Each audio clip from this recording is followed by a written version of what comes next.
Hi friends, இந்த பெண்களோட மனசு மட்டும் ஏன் கடவுள் வந்து இப்படி படைச்சிருக்காருன்னு தெரியல. அந்த ட்ரெஸ்ஸா இருக்கட்டும், நகையா இருக்கட்டும், இந்த மாதிரி பாத்திரத்தை மட்டும் பார்த்தா அது ஏன் வந்து நம்மளுக்கு போதுன்ற எண்ணம் மட்டும் வரமாட்டேங்குது தெரியல.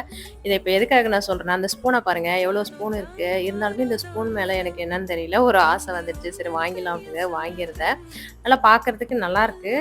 வந்த பிறகு எப்படி இருக்குமோ, அது வந்து பெயிண்ட் வந்து இந்த சில்வர்லேயே பெயிண்ட் வந்து அடிச்சு கொடுப்பாங்களே, அது வந்து கழுவுனா வந்து போயிடுமோ அப்படின்ற மாதிரி ஒரு டவுட்லேயே தான் வாங்கியிருந்தேன். ஆனா வந்த பிறகு பாத்தீங்கன்னா நல்லாவே சூப்பராவே இருந்தது. இந்த ஸ்பூன் தான் பாக்குறதுக்கு நல்லா தக தகன்னு நல்லா கோல்டு கலர்ல பித்தளை மாதிரி தான் தெரியுது. ஆனா வந்து பெயிண்ட்ல வந்து போகல. நானும் இவருக்கும் எனக்கு வந்து பாத்தீங்கன்னா இது பித்தளையா இருக்காது, இவ்வளவு கம்மியா வந்து கொடுக்க மாட்டாங்கன்னு வேற சொல்லியிருந்தாரு. அதுக்காகவே நல்லா தேய்ச்சி எல்லாம் பார்த்தேன்.